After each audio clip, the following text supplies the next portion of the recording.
Hey, a very good evening to you and welcome to my Make Show. And today, as usual, I've invited another amazing guest. And he is a LinkedIn influencer and also he assists individuals to secure job interviews and also land their uh, dream jobs.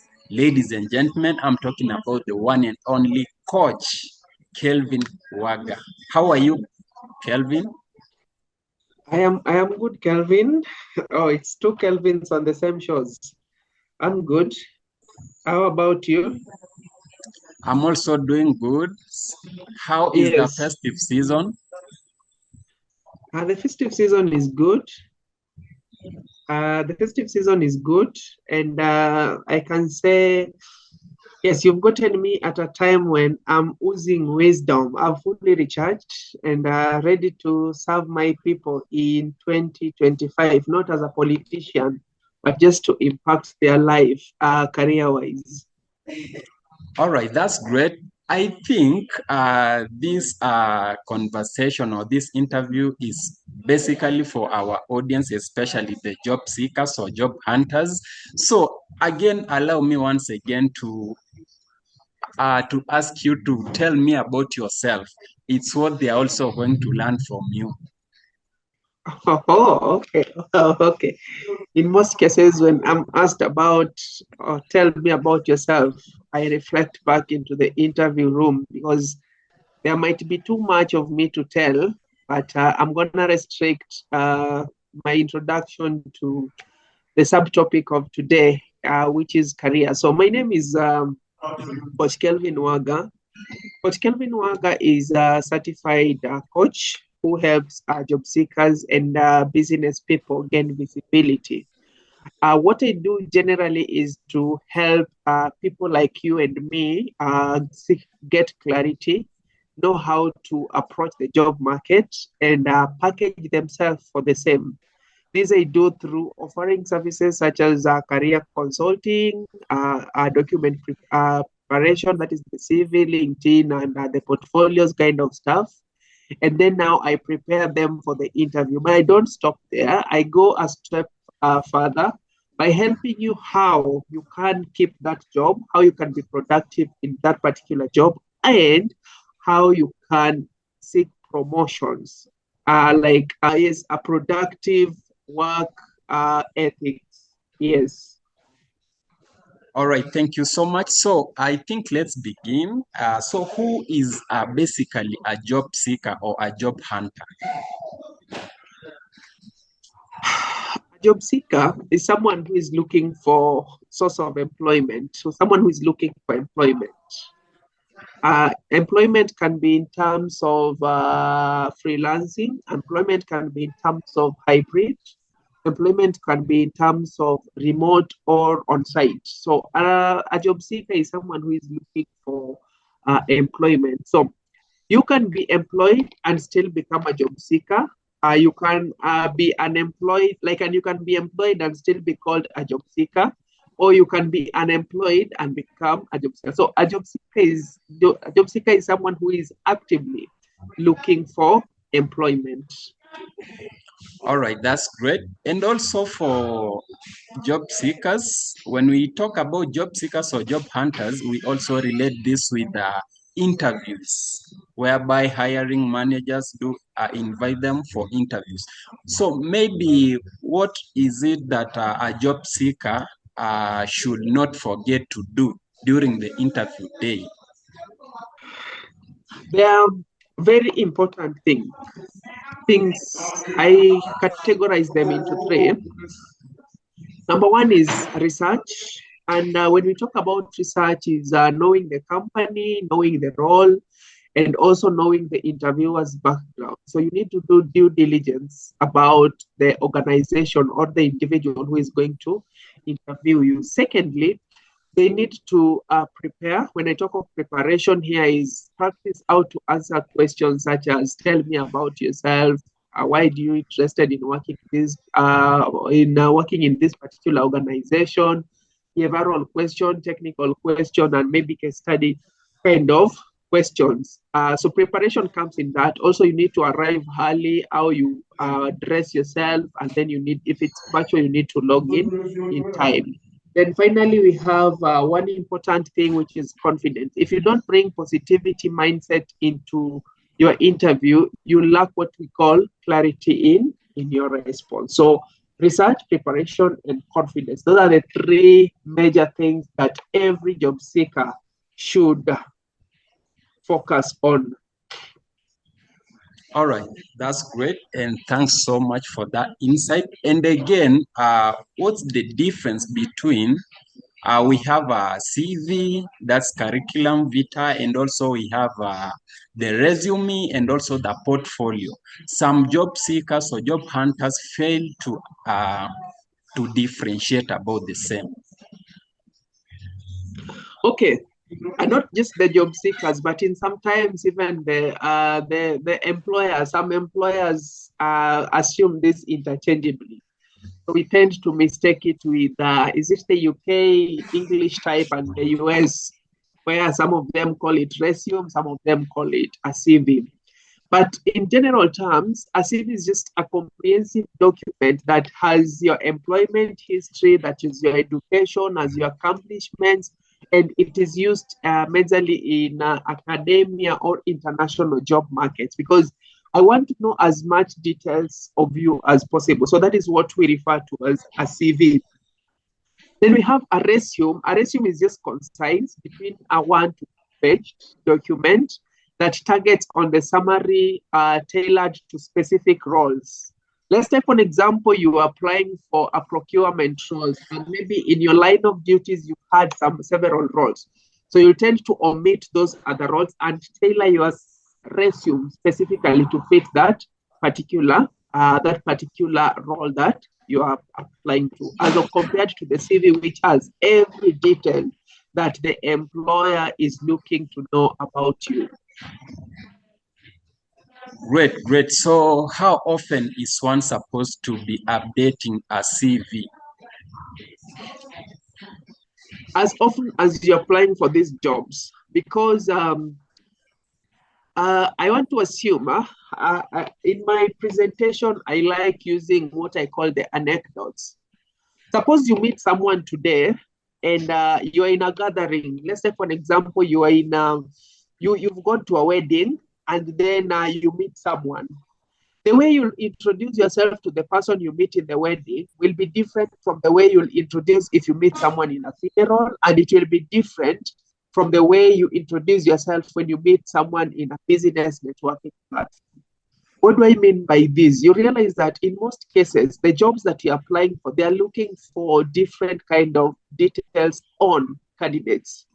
So what most candidates I've seen doing, even the ones that I coach, to realize that when someone sees the job advert, what they do is they look for some similarities that are appearing somewhere on their CVs. So let's take an example, maybe they have the technical background, especially SSP, things like SAP, EPRS management system, things like maybe digital marketing tools, things like maybe in accounting, HRM systems. So there are just some components of what is appearing on their CVs. But now when it comes to tailoring, it's about tailor-making that CV to speak like that when I'm reading your CV, I'll be seeing the candidate I'm looking for in your profile. But in most cases, you realize that people want the employer to read through each and every sentence on their CV to look for this specific component. So with as much as you're applying for a job, you need to update your CV. And it becomes easier because you realize, for instance, I can pick you for instance. You see, your background is in marketing, digital marketing, and branding, such kind of stuff. And right now you're in careers. So because you've done maybe digital marketing, you've done personal branding, you've done social media management, you've done brand management. So every job that you get, you'll be applying using one CV. So what happens in this case is you realize that what happens in this case is you will be applying to these jobs and you'll be getting rejection. So you need to tailor make your CV to fit this particular job. So to make it easier, look for specific titles that you'd like to apply for. tailor-make CVs or resumes for those particular jobs, so that when you get this job, if it's accounting, you realize that most job adverts will be looking for the same requirements, but you can't apply for a customer service job with an accounting CV. All right, that's amazing. And to some point, employers, not now job seekers in this time, employers maybe might fall sick, or maybe something happens to them, and then they left that job that they were maybe doing to some point. What happens to employment gap? How are they supposed to cover it during interviews? Employers or employee? I mean employees, sorry. Okay. Employment gap is real. That is an elephant in the room that we need to address. And in most cases, so most of us lie for the reasons of being unemployed. So you'll get something like, I went for leave, maybe I took a career break or something. So what can happen is, number one, you need to give an honest explanation. And honest explanation should be things like caregiving, it should be career break, or it should just be an opportunity for development. But in most cases, some people will say that we were upskilling. But if you ask them for maybe something that they've studied within that period, they won't give something for proof. So that is number one. Then I always demonstrate to these people, with as much as you are unemployed, there are things that you are doing that are contributing in one way or the other to your activity and to your gap. So instead of saying I was unemployed during this period, as I was actively looking for a job, I engaged myself, I enrolled into these skill sets courses, whereby I gained relevant I gained relevant experience in skill A, B, C, and D. And these skills, I've used them along the way. For instance, as I was consulting with person A, B, and C, these are the particular skills that I had. So that instead of just giving a blanketed answer such as I was unemployed, you demonstrate to this person, yes, with as much as you're not actively employed somewhere, but still you are utilizing these particular skill sets. Yes. How is being unemployed mean that someone is useless or valueless? Unless you have a godfather, at one point everyone has been unemployed before. And one thing is, they say there's something in IT we call the GIGO, whereby garbage in, garbage out. The moment you start seeing yourself as useless, the people outside, like the people within your surrounding, will perceive you as so. Being unemployed does not mean you are useless. Being unemployed just means that you have the relevant skills and you're looking for someone to identify your skills, someone to identify your expertise and invite you. So instead of just telling someone I'm employed, tell someone that, for instance, you can be a freelancer. And in this case, for instance, you see, let's say, for example, Kelvin, you are unemployed. Like you don't have an 8 to 5 job, but you have relevant skill set in digital marketing and you have friends who are running some businesses. You can give the technical you can give the technical advice to these friends who are running this particular business. So you see, when I hear you advising me, for instance, let me pretend maybe I'm a digital marketer, an unemployed digital marketer or a social media manager, and I know you are running a business. So I can be something like, hey, Kelvin, I saw recently you opened a company dealing with X, Y, Z, and E.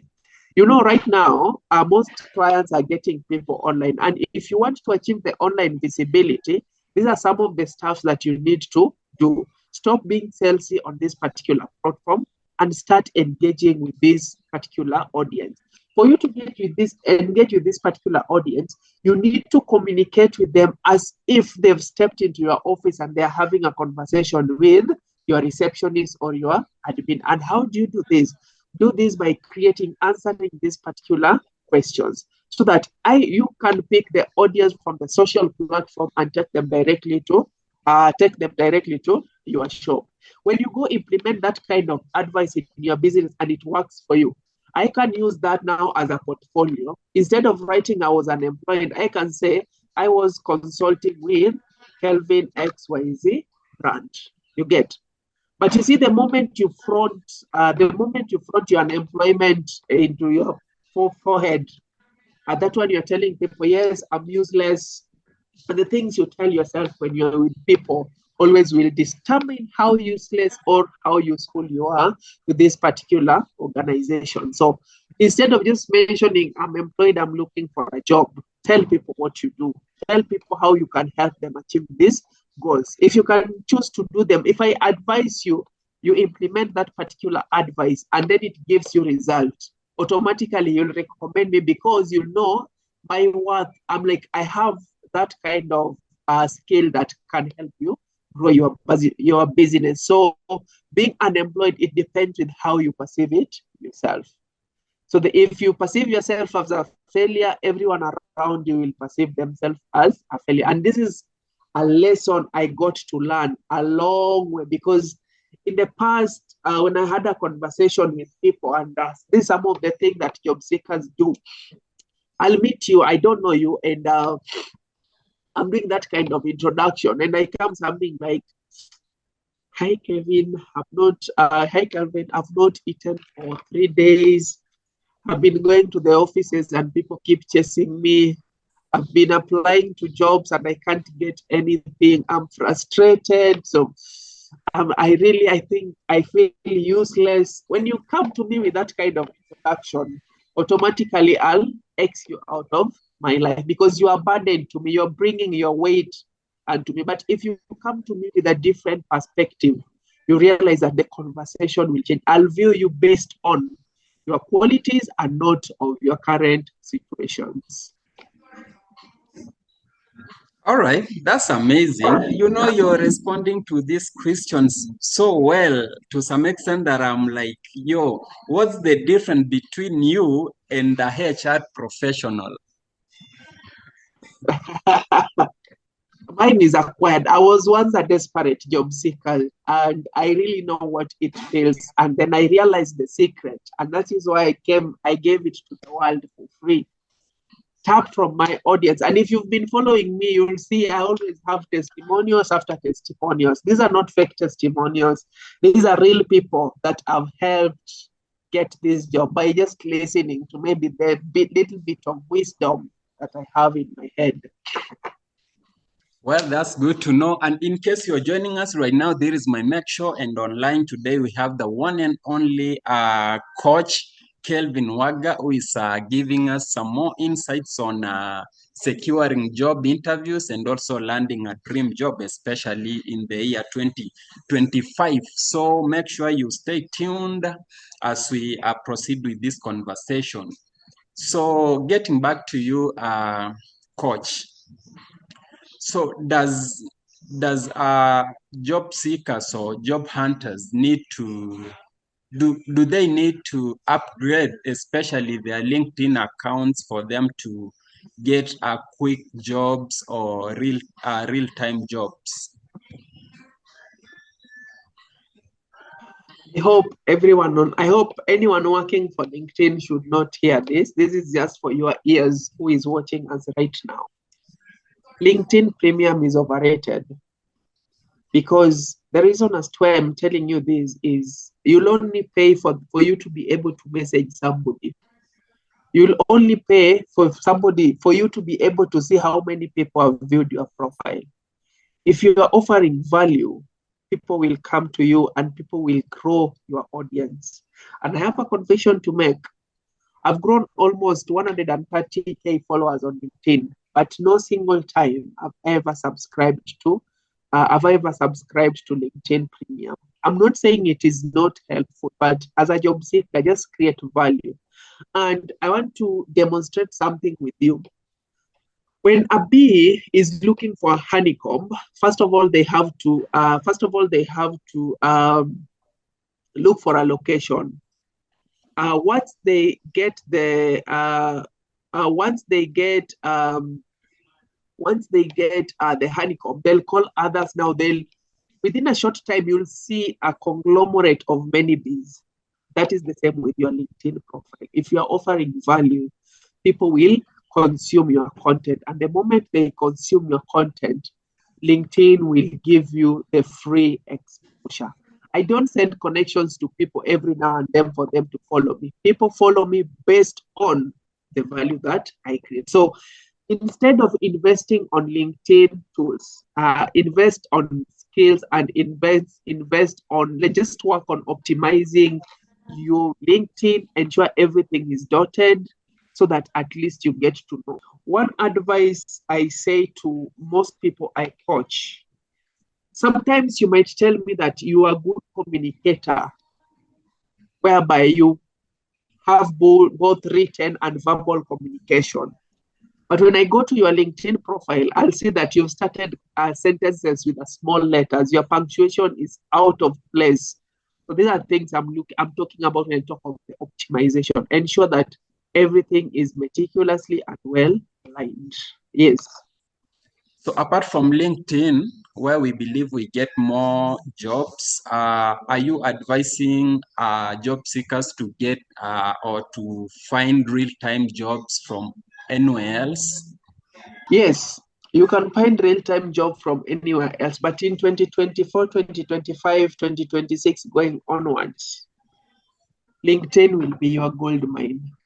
And the reason as to why I say this, in most job applications you make, you'll see them asking for your LinkedIn profile. Why should they ask for your LinkedIn profile yet they have your CV?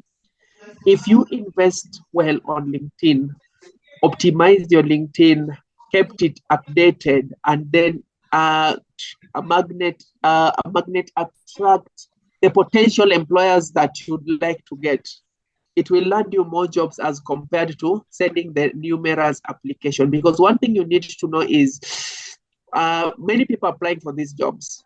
And if I can, just by following you, I can tell that you're good at what you do. I don't need to call you for an application. I don't need to call you for an interview. I'll just reach out to you and ask you, how much could you charge us for you to offer the kind of services that you do? So invest on LinkedIn, build yourself. And LinkedIn is not about just optimizing and leaving it at that point. It's like a portfolio. And when I talk of a portfolio, what I mean is, it is whereby I can come to your profile and see what you are capable of doing, what you've done, and how you can be of instrumental to my organization. Are you advising also candidates to do a follow-up if they are not contacted by the hiring managers? This is an answer that requires that I'll give both a yes and a no. Follow up for the sake of closure, but if someone doesn't get hold of you, just know that yes, in a way, this is someone who doesn't need my services. But now, for the sake of closure and peace of mind, you can just do follow. But in some instances, yes, follow-ups will work for you, but in some other instances, follow-up might not work to your advantage. All right. So it's a yes and a no. Yeah. Okay. What are you advising those hiring managers who don't give feedback to their candidates after interviewing them? It is, I know it might be tiresome, yes, but it's just some good point too, especially if you have like 5 people who you called in for an interview. It's easy to tell them, yes, you failed. When someone invests their time to ask to do something, sometimes it's good to give feedback. Oh, okay. Yes. All right. So then how is connections, especially on LinkedIn connections or other networkings, especially on conferences and different meetings, are likely to increase chances for job seekers? Okay. How did you get to know about me? I think I knew about I knew about you because I've been I connected to you a while ago. We've talked previously, and I've also seen you active on a daily basis on LinkedIn on what you do, especially helping not only just job seekers to secure interviews and landing their own jobs, but also helping businesses in various ways. So yes, networking is key because for you right now, if you were to get to Michael Joseph, not Michael Joseph, the current CEO of Safaricom is called Peter Ndegwa. If you were to walk into the Safaricom office to meet Peter Ndegwa, it would take you years for you to get an appointment. But if you connect with Peter Ndegwa on LinkedIn, gain Peter Ndegwa's attention, it will take you less than a day for you to get a feedback from Peter Ndegwa. Networking is key, and networking is a platform because the moment you reach out to me, you send me a message, the first thing I'll do is I'll go check your profile. And then I'll be like, is this someone worth my time? Following up with them, getting in touch with them? Does they have something to offer? So networking opens doors to the hidden job market. Many jobs are filled through referrals. And it is not like Kitambo, whereby referrals were just from your relatives. Right now, if I get maybe a digital marketing gig and I know you are good at it, I've never met you, I've never like had a conversation with you, but based on your work, I will recommend you. And this year alone, I have recommended not less than 7,000 businesses to people I totally don't know. Some of them worth millions, some of them worth hundreds of thousands. But you realize that this is based on what they do. And so many people have recommended me, even for job opportunities. So networking is key.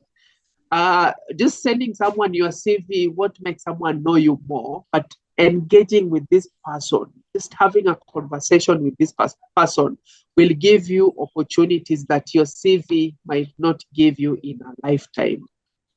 Well, that's great. I've also seen you posting and encouraging job seekers through the word of God. How can you relate job hunting with believing in God?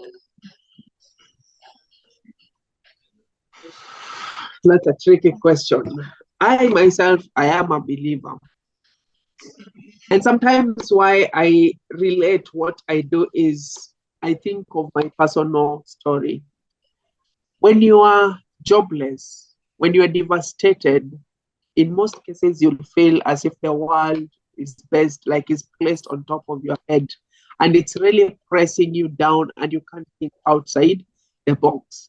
What happens in this period is a time of now developing hatred towards people who have nothing, or people who you have nothing against them. Just by seeing Kelvin, for instance, putting on a nice shirt, you'll hate him for that because he has what you don't have.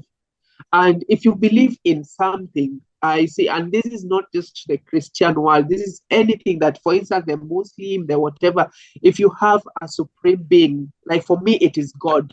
It has helped me in these chances because sometimes when I go to God and we have this kind of conversation, I read through maybe these particular stories of those people who are thrown in the den of a lion like Daniel. They had to endure that kind of fear, but through God's protection, they were able to get out from there. Then I also get strength from characters such as Job. Job had to endure a lot of pain, but at the end of it, you realize that everything was multiplied. And then we have so many people who are ill in the Bible, and you realize that the kind of the feeling that most job seekers go through at that point, if you get this kind of stories, you see, it will give you hope, it gives you resilience, and it gives you guidance during this particular session. So while job hunting, you need to have faith in what you believe in, because through that faith, I believe in miracle because I'm a miracle baby myself. I didn't have a godfather to get me to where I am, but through God and through resilience, I was able to be. So that is why I relate job hunting with believing in God. Well, that is an amazing testimony indeed. Inafaa ni kuinvite huko kanisa ukatestify. Hallelujah. It really inspires. And yeah. So, viewer, if you're joining us right now, there is my Make Show, and today we have our special guest. That's the one and only Coach Kelvin Waga, who is in the business of also assisting job seekers to secure job interviews and also to land their dream job so that they can also better their lives.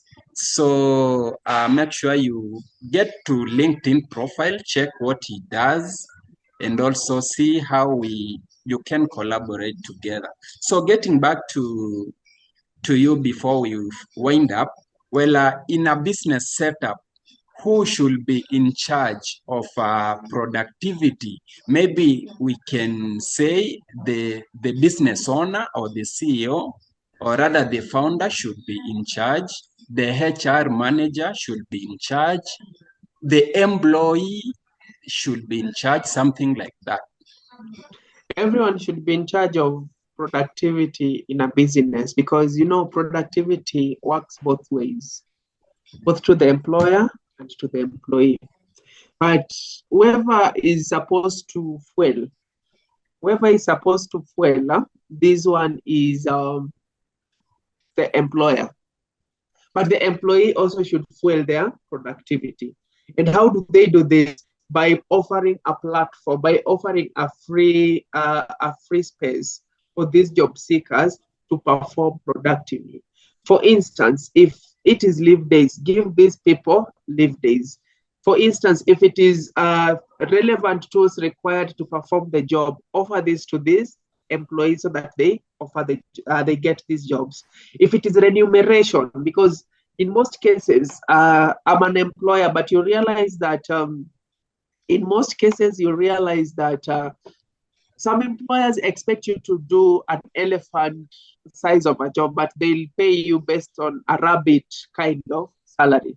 So you see, when you take care of your employees, they will take care of you too. But this one, it is a two-edged sword. You see, for employees, they only see productivity in terms of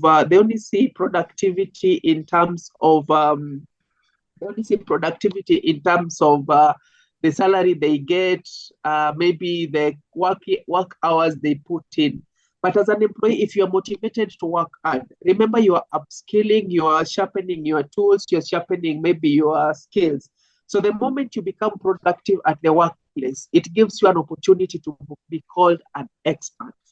That is why I said, with as much as your employer needs to give you an opportunity for growth and productivity, or you need to reciprocate the same, because this will work both to your advantage of your employer and also to advantage of you, because it will grow you as an individual. Well, yes. As a founder, Coach Kelvin Consultancy, are you not going to pay some of your employees who are going not to be productive? There is how do I say, there's various steps that is involved when it comes to whether paying or not paying the unproductive employees. Sometimes you realize that it is a mistake of the employer not to give clear guidelines in terms of what is expected of the employee. And I'll elaborate this with this story. You get to an organization, and for you to be productive, you have to sit on your desk. You have to pretend like you have to put a very stern face looking at the laptop. And for instance, if you're tired, you need to walk very fast along the corridors of the office, just like doing nothing. That is when now your employer will say, this is a productive person. But I measure productivity in terms of result. It doesn't mean that you have to be in the office every now and then. It doesn't need to you to walk out to the toilet, come back to your desk running just to continue watching YouTube. what I need is results. So we'll walk with you through these various steps for you to get results. But if it gets to a point that I find you so rigid, we will have a tough conversation, and we will maybe mutually get into an agreement so that we don't get into a point of this person, I worked for them and they were not able to pay me. But before we get there, I still have to walk you through this step, because we cannot measure strength by how productive an employee is. Just like employees, it is as the class setup. We always have number one and number last. As long as you nurture them well and show them what they do, everyone has potential and capabilities. All right, that's amazing. What could you campaign about? Like better working environment or better paying job?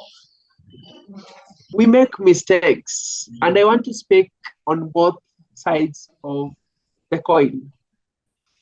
As an employee, we believe that getting so much money will solve our problems. And yet we get trapped into a work environment that either runs you to a depression or runs you to a suicide until you don't enjoy that job. Because you'll get that some people are paid so much money, like they're paid quite enormous amount of money, but they don't have what we call peace of mind. So when they get to how do I call it? When they get to their homes, they break their marriage, they break their family relationship, because they'll be taking that baggage back to their home places. I would advocate for a healthy work environment with a commensurate pay, whereby your peace of mind is more valuable by what you get at the end of the month. If you're working in a very stable and a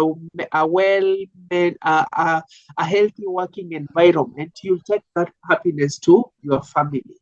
And then getting home, smiling with your wife, smiling with your husband, playing with your kids, and bringing that kind of positivity, so that you are at work, but you look forward to going home. When you're home, you look forward to going to work. As compared to you've left work so stressed, you get to maybe you're home, maybe your kids did a small mistake, and then you escalate that thing to an extent of breaking relationships. So I would advocate for a healthy work environment, because you'll realize that most people don't leave job because of the pay. They leave job because they are looking for a peaceful mental working environment. All right. Yes. All right. Indeed. So I think previously we mentioned about productivity, and I also wanted to know exactly, according to you, when our employees are more productive, when they work on site or just remotely or from home? What do you think? You yourself, what do you think? I don't think I have the answer, so I wanted to hear from you, because you've been in the industry for quite a while. So what happens is, if you want me to do something, let's take for an example, I've brought in an equipment, and then I've not given you a manual to assemble the equipment. Then I leave you to do it. Whether you assemble this equipment in the office or assemble it at home, without the manual, you won't really work well. But if you have clear guidelines, this is what I expect of you as an employee, and these are my KPIs at the end of the month, at the end of the week. This is what I expect of you. So whether you do this or we do this in the office or you do it at home, this is what I expect you to do. If you wish to do it at midnight, if you wish to do it whatever time, this is what I expect of you to do. As an employee, when you'll be working, you know this is the target that I'm supposed to meet. So this is the target I'm supposed to meet. So you realize that what would happen is you will be working hard to meet this target. But sometimes you want to judge hybrid or remote working to employees without giving a clear guidelines. For instance, this is what happens. You've been employed as social media manager, but on top of that, you'll act in as an admin. At the same time, you'll act in as the customer service representative. In addition, you'll be added the roles of human resource officer or whatever in that particular organization. And then somebody wants to judge you based on all these caps. There's nothing specific they expect of you, but now they expect you to be everywhere. Like they expect you to be in the office, they expect you to be there acting. And in most cases, most managers believe if you come to work in the morning and then sit in your computer until late in the evening, that is when you are productive employee. But this is what I can tell. If you don't have restricted social media, most people spend a lot of time watching YouTube, watching TikTok, and watching all these other platforms in the pretense of working. And that is what most organizations and some managers value as being a dedicated employee. All right, that's great indeed. And maybe last but not least, according to you, which seems to be more expensive, retaining employees within the business or continuously hiring? Retaining employees. Because for you to hire, you'll hire a new employee, take them through training, orient them, and it will take you some time for them to get at par of the other employee that maybe you might have worked with before. Okay. And how is a toxic working environment likely going to affect employees? First of all is mental health. The second is lack of peace of mind. Third is lack of morale, because if I don't have the mood to work, it might be very difficult for me to be productive. So a toxic workplace will drain your employees, and if they're drained, they won't be able to deliver. All right. Do you have any advice to companies with high turnover? One thing is sometimes we push our employees to serve our customers or the clients that we are dealing with, but the first customer or the first client is your employee. If you take care of your employees, their employees will automatically take care of your clients. So don't push so hard, and turnover and all such kind of of things might not be the solution. The solution might be just giving trainings, offering opportunity for growth, and always making sure that you give them an environment where they feel valued and they feel that their services are being appreciated. That one will save you so much money. Don't overburden. Sometimes we want us as the employer, we want to pocket the 99% and give the employees 1%, which is remaining, and expect them to operate within that 1%. It is not that way. Remember, employment is a two-way traffic. You benefit from me, I benefit from you. I give you my services and you give me your money. So if you get that one, it will save you of the high staff turnover. And this is what I say, most employees don't leave job because of the pay. They leave the job because of the mental wellness and mental health, for them to look for a peaceful working environment. All right, viewers, Yes. if you're joining us right now, we are on a call with, of course, our special guest, the one and only Coach Kelvin Waga, who is the founder, Kelvin Waga Consultancy, who does assist job hunters or job seekers to secure various interviews, of course, job interviews, and also learn their own job dreams. So, getting back to you, Coach, do you have something that you need to tell the one who is watching the show right now, maybe especially about your services and maybe how they can access them and so forth? First of all, I can take this opportunity to thank you for the invite.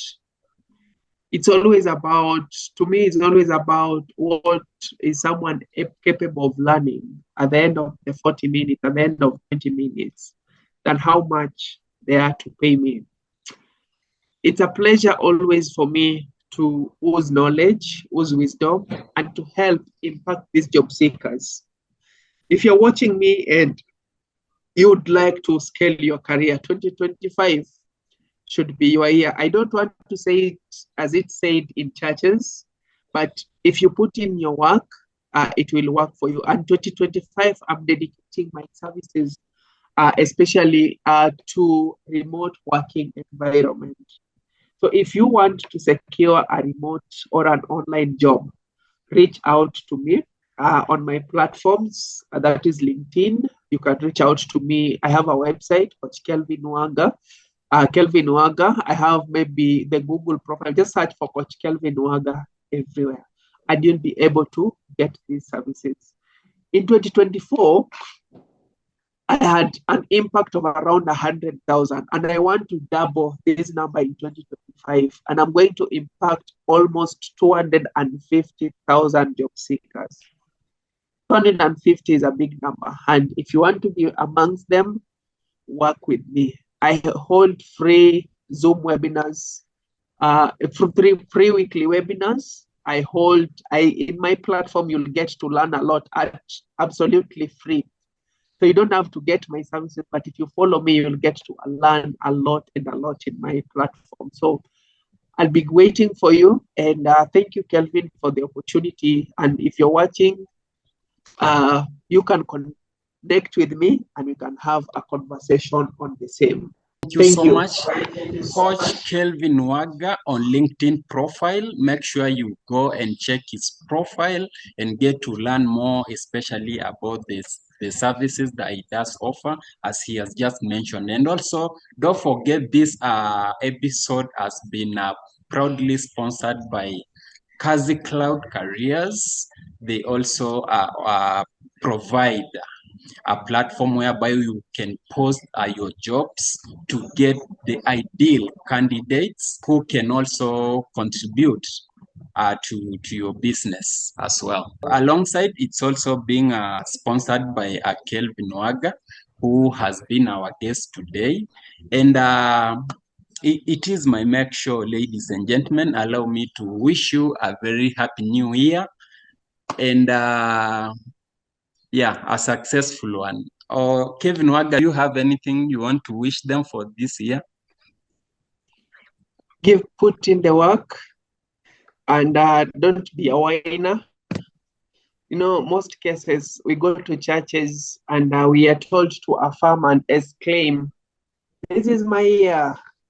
And then at the end of the year, we blame the pastors for what did happen in our life.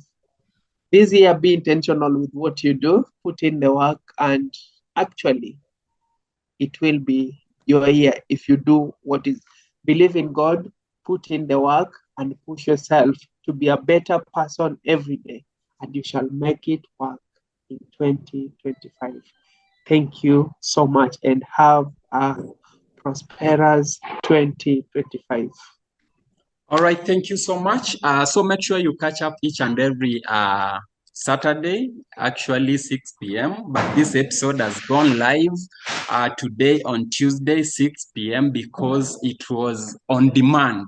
So make sure you continuously catch us live on each and every Saturday, 6 p.m. On, of course, on our YouTube channel, Edihoke254. Make sure you subscribe as well. Allow me to wish you also a happy new year and a prosperous one as you keep in the work. It is my make sure, ladies and gentlemen, have a great evening.